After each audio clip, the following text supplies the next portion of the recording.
Welcome friends. প্রথমেই বলে রাখি এই খবর আজকে আনন্দবাজার অনলাইন যে সংস্করণ সেখানে 20 অক্টোবর আজকে পাবলিশড হয়েছে বিকেল 5টা 28।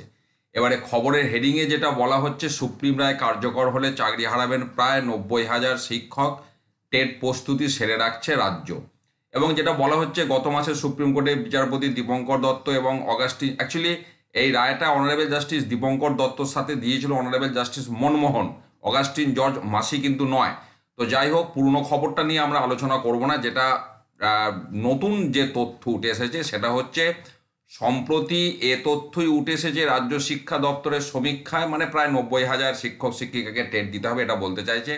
তারপর যেটা বলছে, নবান্নের সবুজ সংকেত পাওয়ার পর কালী পুজো ভাইফোঁটার উৎসব পর্ব মিডলে সুপ্রিম কোর্টে ওই রায় পুনর্বিবেচনার আর্জি জানাতে চলেছে রাজ্য। তবে তারই পাশাপাশি নতুন করে টেট পরীক্ষা গ্রহণের যাবতীয় প্রস্তুতিও সেরে রাখা হচ্ছে বলে জানা গিয়েছে।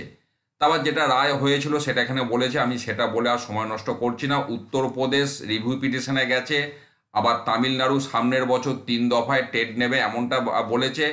আমাদের রাজ্যও সেই পথে হাঁটছে, সেটাই এখানে বলা হচ্ছে। তো প্রায় 90,000 শিক্ষক শিক্ষিকা রয়েছে। রায় পুনর্বিবেচনার আবেদন জানানোর আগেই যাবতীয় তথ্য নিজেদের কাছে রাখতে চাইছে শিক্ষা দপ্তর, তাই তৈরি হয়েছে তালিকা, অর্থাৎ কাদেরকে টেট দিতে হবে। নাম প্রকাশে অনিচ্ছুক শিক্ষা দপ্তরের এক কর্তার কথায়, রায় পুনর্বিবেচনার আবেদন করা হবে, পাশাপাশি যদি পরীক্ষা নেওয়ার মতো পরিস্থিতি তৈরি হয় সেজন্য সব রকম প্রস্তুতি সেরে রাখছি আমরা, তাই এই সমীক্ষা রিপোর্ট তৈরি করা হয়েছে। এবং প্রাইমারি শিক্ষা পর্ষদের চেয়ারম্যান গৌতমবাবু জানিয়েছেন আদালতে, আমরা যখনই রায় পুনর্বিবেচনার আবেদন করব তখনই শিক্ষা দপ্তরের কাছে যাবতীয় নথি চাওয়া হবে। সেই কারণে আমরা শিক্ষকদের তালিকা তৈরি করে রাখছি, পাশাপাশি যে কোনো পরিস্থিতি মোকাবিলার জন্য প্রাথমিক প্রস্তুতিও সেরে রাখা হচ্ছে।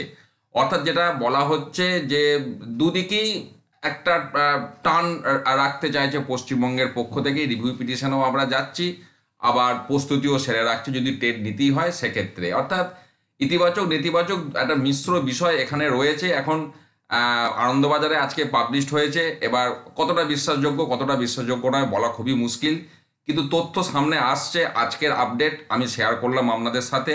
অথেন্টিক সুপ্রিম কোর্টের ওয়েবসাইটে যখন আপডেট পাবো রাজ্যের রিভিউ বা অন্য কিছু, আমি সেটাও আপনাদের সাথে শেয়ার করব। ভালো থাকুন, সুস্থ থাকুন, ধন্যবাদ।